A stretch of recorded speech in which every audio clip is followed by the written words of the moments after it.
اب رمضان شریف بھی آ رہا ہے، اور آپ کو معلوم ہے ہم نے رمضان میں پڑھائی رکھی ہے، چھٹیاں نہیں رکھی۔ جب میں نے حسنین شروع کیا 1999 میں، تو اللہ نے میرے دل میں یہ بات ڈالی کہ رمضان تو علم کا مہینہ ہے، انا انزلناہ فی لیلۃ القدر، اور چاروں آسمانی کتابیں رمضان میں اور سارے صحیفے رمضان میں۔ اپنے اللہ کو کیا پسند تھا اس مہینے کا۔ حضرت ابراہیم علیہ السلام پر چھوٹی کتابیں اتری یکم رمضان کو، حضرت موسیٰ علیہ السلام پر تورات اتری 2 رمضان کو، حضرت داؤد علیہ السلام پر زبور اتری 6 رمضان کو، حضرت عیسیٰ علیہ السلام پر انجیل اتری 12 یا 18 رمضان کو، اور اللہ کے نبی پر قرآن اترا فی لیلۃ القدر، لیلۃ القدر میں اترا۔ تو سارا آسمانی علم رمضان میں اترا۔ سارے مہینوں کے نام عربوں نے رکھے، محرم، صفر، ربیع الاول، ربیع الثانی، جمادی الاولیٰ، جمادی الثانی، رجب، شعبان، رمضان، شوال، ذوالقعدہ، ذوالحج۔ اس میں جو رمضان ہے یہ نام اللہ نے رکھا، باقی مہینوں کے نام تو رکھے عربوں نے۔ پھر ان کی زبان پہ اللہ لایا رمضان، چونکہ ابھی تو دنیا بھی نہیں بنی تھی اور اللہ نے قرآن کی تلاوت فرمائی تھی، تو اس قرآن میں تھا شہر رمضان الذی انزل فیہ القرآن۔ تو رمضان کا نام اللہ نے پہلے سے چن رکھا تھا، پھر ان سے رکھوا دیا۔ رمضان کہتے ہیں رمض یرمز، جل جانا، جل جانا۔ رمضان کو رمضان کیوں کہتے ہیں؟ کہ اس میں گناہ جل جاتے ہیں۔ مسلمان پہلا روزہ رکھتا ہے اور اس کے گناہ اللہ جلانا شروع کرتا ہے، اس کی بھوک پیاس کی آگ میں گناہوں کو ڈالتا ہے، جلاتا ہے۔ آخر 29 رمضان یا 30 رمضان آخری رات اللہ تعالیٰ اس کی پچھلے سال کے سارے گناہ معاف فرما دیتا ہے۔ تو اس کو اس سے تشبیہ دی گئی کہ جیسے جلنے سے چیز ختم ہو جاتی ہے، رمضان کے روزے کی بھوک اور پیاس کی تپش سے اللہ تعالیٰ پچھلے سال کے سارے گناہوں کو معاف فرما دیتا۔ تو مجھے خیال آیا اس وقت جب ابھی بالکل کزرع اخرج شطأہ تھا، ہمارے مدرسے کی مثال کزرع اخرج شطأہ، دعا کرو اللہ تعالیٰ فاستغلظ فاستوی علی سوقہ سے بنا دے۔ امید تو ہے کہ کچھ شکل اللہ نے بنا دی، اللہ اسے پوری دنیا میں پھیلا دے۔ میری تو تمنا ہے کہ ایک ایسی مثبت سوچ کے علماء کے اللہ میرے ذریعے سے تیار کروا دے جو امت کو جوڑنے والے ہوں، توڑنے والے نہ ہوں۔ تو اللہ تعالیٰ آپ کو مثبت بنائے۔ رمضان میں چونکہ سارا علم اترا تو مجھے خیال آیا کہ ہمیں رمضان میں چھٹی کرنا تو ایک ایسی عادت ہے، کوئی سنت تو ہے نہیں، تو مجھے رمضان میں پڑھائی کروانی چاہیے، چاہے تھوڑی ہوگی۔ روزے کی بھوک بھی ستائے گی اور رات کے جاگنے کی وجہ سے نیند بھی ستائے گی، لیکن اس میں ایک لفظ سینکڑوں لفظوں پہ بھاری ہوگا، غیر رمضان۔ تو میں کراچی گیا اور مفتی تقی صاحب دامت برکاتہم سے سب سے پہلے جا کے مشورہ کیا کہ حضرت میں چاہتا ہوں کہ رمضان میں چھٹی نہ ہو، پڑھائی ہو۔ اس وقت رمضان سردیوں میں تھا، تو وہ بڑے خوش ہوئے، کہنے لگے یہ تو بہت اچھی بات۔ وہ تو اتنے بڑے ہاتھی کے پاؤں میں سب کا پاؤں، اتنی بڑی ہستی نے، وہ صرف پاکستان کا سرمایہ نہیں پوری امت کا سرمایہ ہے۔ تو ان کی اس بولنے نے مجھے ہمت دے دی۔ تو پھر میں نے یہاں آ کر تو ہم نے رمضان میں سبق شروع، اس وقت ذرا میری ہمت تھی تو میں رات کو پڑھاتا بھی تھا، بیان بھی کرتا تھا۔ تو ہم نے رمضان میں شروع کی کہ یہ رحمتوں کا مہینہ، ہر چیز کی برکت کا مہینہ، ہر شے کی اللہ کی طرف سے فراوانی اس میں ہے، علم کی بھی، ہدایت کی بھی، رزق کی بھی۔ غریب سے غریب آدمی بھی سموسے بنا کے بیٹھا ہوتا ہے، پکوڑے بنا کے بیٹھا ہوتا ہے، اور دسترخوان پہ ایک کی بجائے 3 چیزیں پڑی ہوتی ہیں۔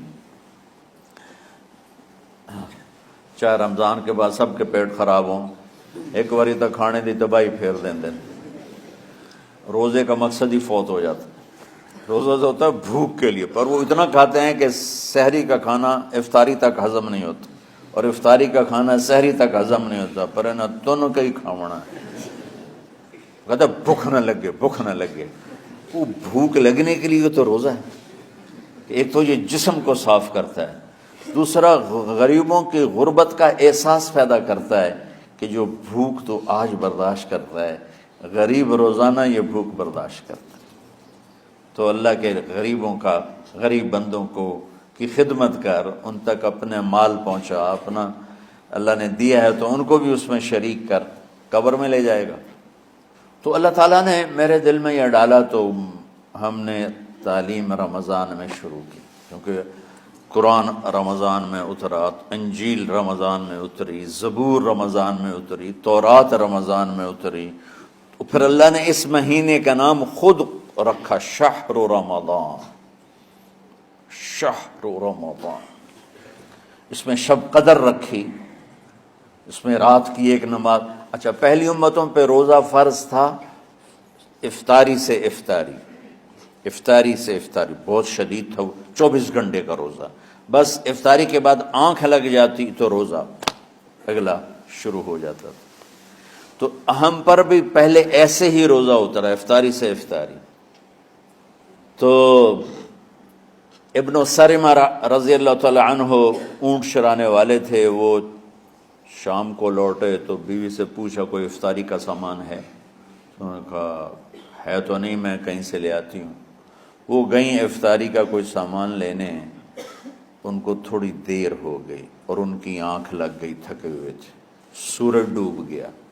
جب وہ آئیں تو ان کا ہائے سرمہ تو ہلاک ہو گیا۔ کہ کیا ہوا؟ کہ اگلا روزہ شروع ہو گیا کیونکہ تیری آنکھ لگ گئی۔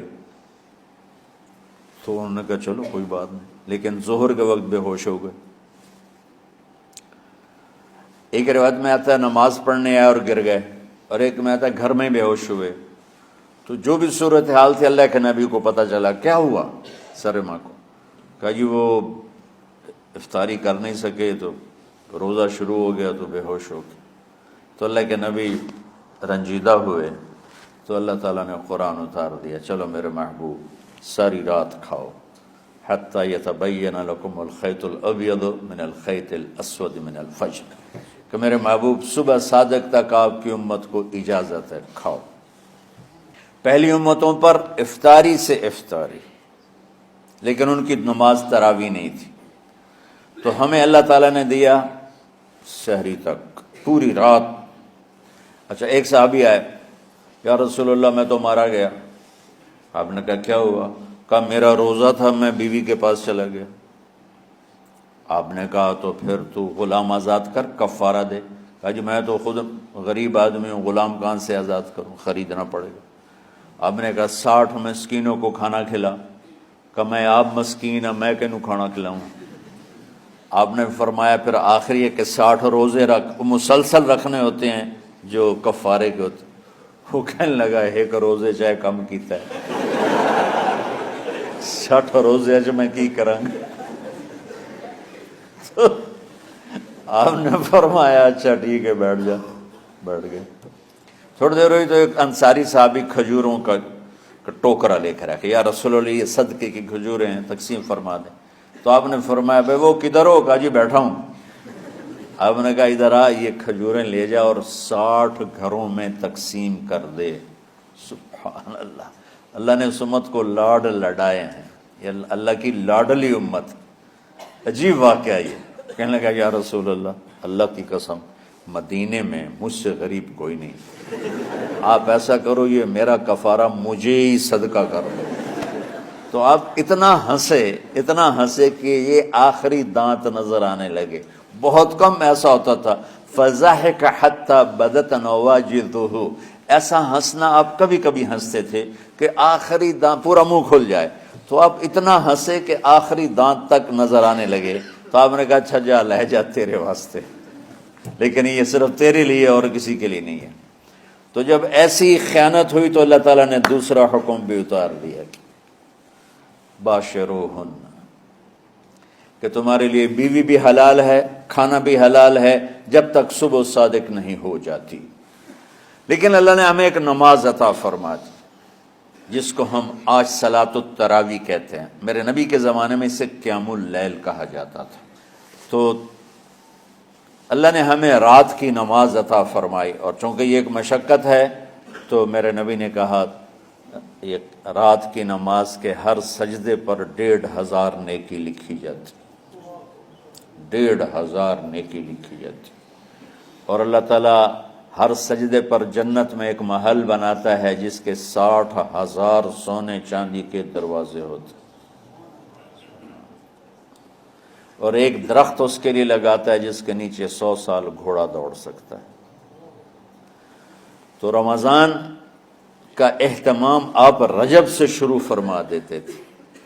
میرے نبی نے 9 رمضان دیکھے، 9 رمضان اپنی زندگی میں، 9 رمضان۔ 10ویں رمضان سے پہلے آپ اللہ کے پاس تشریف لے گئے۔ آپ کی زندگی میں روزے فرض ہونے سے آپ کی وفات تک 9 رمضان گزرے، اور میں قربان جاؤں اپنے نبی پر، اپنی امت پہ کیسی شفقت تھی۔ آپ سحری کھاتے تھے بالکل آخری وقت، ادھر بلال اذان دے رہا ہے اور ادھر آپ آخری لقمہ کھا رہے ہیں، اور ادھر سورج نیچے ہوا اور آپ کھجور منہ میں۔ ایک آدمی اوپر کھڑا ہوتا تھا مدینے میں تو وہ چھت پہ، گھر کی چھت پہ کھڑا ہوتا تھا، سفر میں ہے تو وہ کسی پہاڑی پہ کھڑا ہوتا تھا۔ جو ہی سورج کا کنارہ نیچے جاتا اب فوراً وہ کہتا یا رسول اللہ قد غربت، تو آپ کھجور منہ میں ڈال لیتے تھے، یا پانی، کبھی پانی سے افطار فرماتے تھے، کبھی کھجور سے افطار فرماتے تھے، کہ میری امت پہ بھوک کا وقت کم سے کم آئے۔ آج کل جو یہ ہمارے افطاری کے اوقات ہیں نا، یہ سورج ڈوبنے کے بھی 2-2.5 منٹ بعد کے ہیں، کہ احتیاطاً، ٹھیک ہے چلو احتیاط کر لو کوئی مسئلہ نہیں، لیکن اصل ہے ادھر چونکہ اب سورج ہمیں نظر ہی نہیں آتا ہے، اس طرح ہم گھرے ہوئے ہیں شہروں میں، دیہاتوں میں بھی اب اس طرح کا ماحول ہے کہ وہ نظر نہیں آتا ہے، تو بہتر کہ ادھر سورج غائب ہو، ادھر لقمہ منہ میں جائے۔ لیکن یہ تب ہے جب آپ نظر آ رہا ہو۔ اب جب آپ یہاں بیٹھے ہو حسنین میں تو یہاں تو کوئی سورج نظر نہیں آئے گا، یہاں تو مینار ہی نظر آئے گا، تو لہٰذا احتیاط ٹھیک۔ ہمارے اہل حدیث بھائی وہ 2 منٹ پہلے ہم سے افطار کرتے ہیں، تو بڑی اچھی بات ہے کہ سورج کے غروب ہونے کا جو اصل وقت ہے اس کے ساتھ ہی افطار کرنا۔ اور سحری میں ایک واقعہ سناتا ہوں، آپ سحری کھا رہے تھے، بکرے کی سری پکی ہوئی تھی، تو مولا علی رضی اللہ تعالیٰ عنہ اور عرباض بن ساریہ رضی اللہ تعالیٰ عنہ آپ کے ساتھ کھانا کھا رہے تھے، تو حضرت بلال ہے، یا رسول اللہ وقت ختم ہو گیا ہے، میں اذان دینے جا رہا ہوں، آپ برائے مہربانی کھانا پینا بند کریں، اور یہ کہہ کر چلے گئے۔ چھت، ایک انصاری عورت تھی، اس کے گھر کی چھت پہ چڑھ کے اذان دیتے تھے، چڑھنے لگے تو پھر واپس آئے کہ دیکھوں اللہ کے نبی نے کھانا چھوڑ دیا یا نہیں، آگے دیکھا تو وہ کھا رہے تھے، انہوں نے کہا یا رسول اللہ واللہ لقد اصبحت، یا رسول اللہ اللہ کی قسم سحری کا وقت ختم ہو گیا، صبح ہو گئی۔ تو آپ نے ہاتھ پیچھے کر لیا، کہہ رہے تیرا بھلا ہو بلال، ابھی وقت باقی تھا، تیرے قسم کھانے پر اللہ نے اس کو پہلے نکال دیا کہ تیری قسم کہیں جھوٹی نہ پڑ جائے۔ تو حضرت علی نے فرمایا کہ اگر بلال قسم نہ کھاتے تو جب تک میرے نبی کھاتے رہتے صبح صادق نہیں ہونی تھی، تو بالکل آخری وقت میں آپ کھاتے تھے تاکہ کم سے کم وقت امت پہ بھوک کا آئے۔ تو اللہ تعالیٰ آپ کے علم میں برکت دے۔ رمضان علم کا مہینہ ہے، سونے کا نہیں ہے، کھانے کا نہیں ہے، سموسے پکوڑے کا نہیں ہے، رمضان علم کا مہینہ، شب قدر اس میں ہے، اللہ کا عرش پہلے آسمانوں پر ہے، سارا دن ساری رات اللہ کے اعلان ہو رہے ہیں، کوئی بخشش چاہنے والا، کوئی معافی چاہنے والا، کوئی رزق چاہنے والا، کوئی ہدایت چاہنے والا، کوئی شفا چاہنے والا، اور فرشتوں کے اعلان ہو رہے ہیں، بھلائی کرنے والے آگے بڑھ، برائی کرنے والے بس کر دے۔ تو جو رحمت رمضان میں، میرے نبی نے فرمایا اگر میری امت کو پتہ چل جائے کہ رمضان کیا ہے تو یہ تمنا کریں گے کہ کاش سارا سال ہی رمضان ہوتا۔ تو بچوں، آپ خوش قسمت ہیں کہ آپ کا جو رمضان ہے وہ علم کی طلب میں ہے۔ اس میں اگر آپ سوئے بھی ہوگے نا تو آپ کو وہ اجر ملے گا جو نفلیں پڑھنے والوں کو بھی نہیں ملے گا۔ ایک شخص آیا کہ یا رسول اللہ، اب دیکھو آپ اللہ کے راستے میں ہو، آپ اللہ کے راستے میں ہو۔ ایک شخص آیا، یا رسول اللہ کیا میں کچھ مال خرچ کر کے اللہ کے راستے میں جانے والے کا اجر لے سکتا ہوں؟ آپ نے فرمایا کتنے تیرے پاس؟ کہنے لگا جی 6000۔ اس دور میں 6000 بہت بڑی دولت تھی۔